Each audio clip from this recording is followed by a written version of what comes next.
নমস্কাৰ মোৰ অন্য এটা ভিডিঅ'ৰ মাজলৈ আপোনালোকক স্বাগতম জনাইছো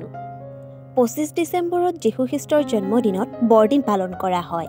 বিশ্বাস কৰা হয় যে বৰদিনত সান্তাই শিশুসকলৰ বাবে উপহাৰ আনে যাৰ বাবে শিশুসকলে আগ্ৰহেৰে অপেক্ষা কৰি থাকে বৰদিনৰ দিনা সকলোৱে খ্ৰীষ্টমাছ ট্ৰি এটা থৈ নিজৰ ঘৰখন সজাই তোলে খ্ৰীষ্টমাছ ট্ৰি প্ৰয়োগ কৰিলে বাস্তুদোষৰ পৰাও উপশম পোৱা যায় কিন্তু আপুনি জানেনে খ্ৰীষ্টমাছ ট্ৰি ৰখাৰ সঠিক দিশ বৰদিন ভাৰতীয় মূলৰ উৎসৱ নহব পাৰে কিন্তু ইয়াক বিশ্বৰ প্ৰায় সকলো দেশতে উদযাপন কৰা হয় বৰদিন খ্ৰীষ্টান সম্প্ৰদায়ৰ বাবে হিন্দুসকলৰ দীপাৱলীৰ দৰে এটা ডাঙৰ উৎসৱ এতিয়া ভাৰততো ইয়াক অধিক ধুমধামেৰে উদযাপন কৰা হয় বৰদিনৰ দিনা মানুহে নিজৰ ঘৰখন বিশেষ ধৰণে সজাই পৰাই তোলে খ্ৰীষ্টমাছ ট্ৰি ঘৰলৈ আনিলে বাস্তুদোষৰ পৰা উপশম পোৱা যায় ইয়াৰ উপৰিও ই ঘৰলৈ পজিটিভ এনাৰ্জি আনে বাস্তুশাস্ত্ৰ মতে কোন দিশত খ্ৰীষ্টমাছ ট্ৰি ৰাখিব লাগে আৰু ঘৰত খ্ৰীষ্টমাছ ট্ৰি স্থাপন কৰিলে কি হয় এই বিষয়ে জানো আহক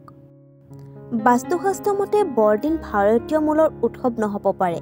কিন্তু খ্ৰীষ্টমাছত খ্ৰীষ্টমাছ ট্ৰি স্থাপন কৰাটো শুভ বুলি গণ্য কৰা হয় কোৱা হয় যে ঘৰত খ্ৰীষ্টমাছ ট্ৰি আনিলে ঋণাত্মক শক্তি আঁতৰ হয় আৰু ঘৰখনত ধনাত্মক শক্তিৰ আগমন হয় ঘৰত খ্ৰীষ্টমাছ ট্ৰি আনিলে কোনটো দিশত ৰাখিব লাগে সেইটো জনাটো অতি প্ৰয়োজন কাৰণ সঠিক দিশটোৱে আপোনাৰ জীৱনৰ পৰা দুখ কষ্ট আঁতৰাই পেলাব পাৰে বাস্তুশাস্ত্ৰ মতে ঘৰৰ উত্তৰ দিশত খ্ৰীষ্টমাছ ট্ৰিজোপা ৰখাটো অতি শুভ বুলি মনা হয় যদি আপুনি বৰদিনৰ দিনা খ্ৰীষ্টমাছ ট্ৰিজোপা উত্তৰ দিশত ৰাখিব নোৱাৰে তেন্তে আপুনি ইয়াক উত্তৰ পশ্চিম উত্তৰ পূব বা দক্ষিণ পূবত ৰাখিব পাৰে বাস্তুশাস্ত্ৰ মতে খ্ৰীষ্টমাছ ট্ৰিজোপা দক্ষিণ পশ্চিম দিশত কেতিয়াও ৰাখিব নালাগে কাৰণ দক্ষিণ পশ্চিম দিশত খ্ৰীষ্টমাছ ট্ৰি ৰখাৰ ফলত ব্যয় বৃদ্ধি পায় খ্ৰীষ্টমাছ ট্ৰিজোপা সজাই পৰাই তোলাৰ ক্ষেত্ৰত লাইটৰ ৰঙৰো বিশেষ যত্ন ল'ব লাগে বাস্তুশাস্ত্ৰ মতে খ্ৰীষ্টমাছ ট্ৰিজোপা সজাই থাকোঁতে ইয়াৰ ওপৰত ৰঙা আৰু হালধীয়া পোহৰ ব্যৱহাৰ কৰিব লাগে